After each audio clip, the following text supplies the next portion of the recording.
What's up? Yan. Magsigang tayo ng isda. So, hindi ko alam kung anong tawag itong isda na to. Malalaki. Oh. So, masarap lang to sinigang. Diba?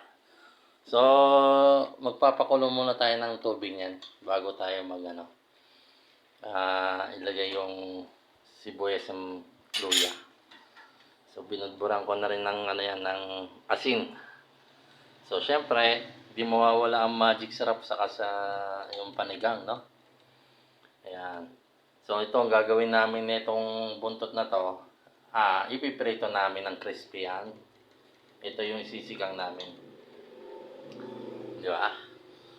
So, saing muna tayo. Kanin. Yan.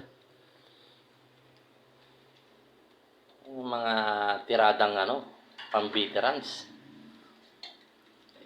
Oo. Oo. So, kailangan may sili at saka kangkong. So, kompleto ricado yan.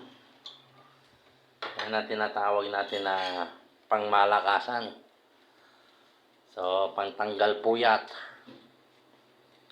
Ayan. So, hintayin natin kumulo to. Yung ating tubig. So, tatakpan natin. Ayan. So, comment kayo kung anong tawag sa isdang ganito. Malapad siya eh. Pero malaman siya, hindi naman siguro ito matinik.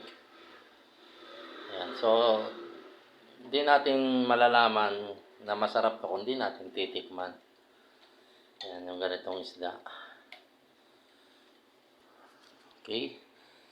So, medyo mano-ano na yung tubig. So, pwede natin lagay na yung sibuyas. Ayan. Saka luya. Yung pinaka luya niyan. Pantanggal lansa. Okay. So, takpan muna natin.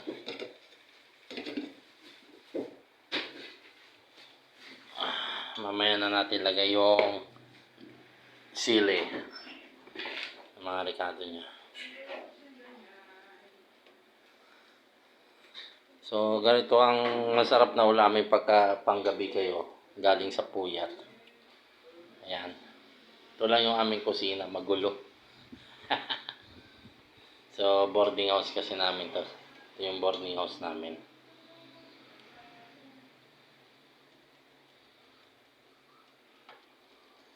Ayan, so i-update ko kayo mga ka-SG So, pag ito ay niluluto na natin at ito ay luto na. Okay. Ayan mga ka-59. So, sinigang natin na isda. So, ito tawag nila dito na isda ay isdang maya-maya. Hindi ko lang alam kung anong isda to. So, dahil malaki din ang ulo. And nahuli nila to sa isda eh. So, meron kasi dito nagtitinda ng isda. Malapit kasi dito sa dagat. No? Dito sa may Bataan. So, ito sinigang ko. So, yung mga laman niya ipiprito ko naman. Ayan. Ito yung napakasarap na ito. So, ayan. Yung magic sarap and sinigang. So, kailangan may kangkong syempre. Yung pinaka the best. So, ipa-fry natin tong kalahati kasi malaki naman to. So, nilagyan ko ng tawag to. Itong parang harina, chicken.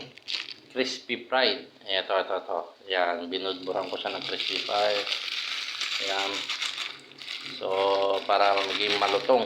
So, ito wala na tong tinik mga ka-SG, mga ka-59. So, tinanggal ko na yan ng tinik.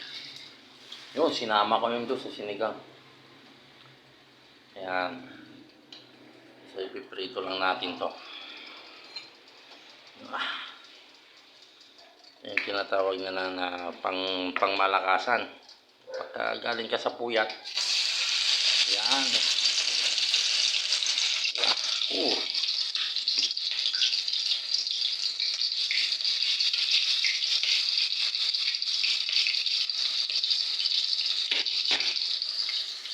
So, kailangan may na lang yung apoy. Ito gamit namin dito electric. So, mayaman kasi kami. Mayaman sa pagbayad na kuryente. So, takpan muna natin ito, sinigang natin. Ayan, dahil natimpla ko na rin naman yan. So, yan.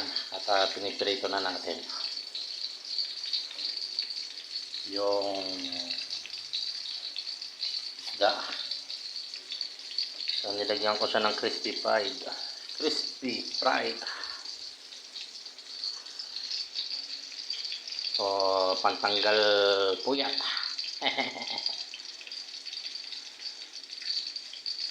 Ayan mga ka-SG, so habang nihintay natin, so sa mga hindi pa nakapag-subscribe sa aking Facebook, so please follow my Facebook and my YouTube account, SG Bernie TV.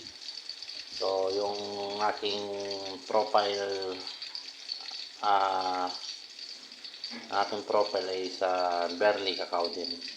So yan, please follow guys and support. Thank you very much.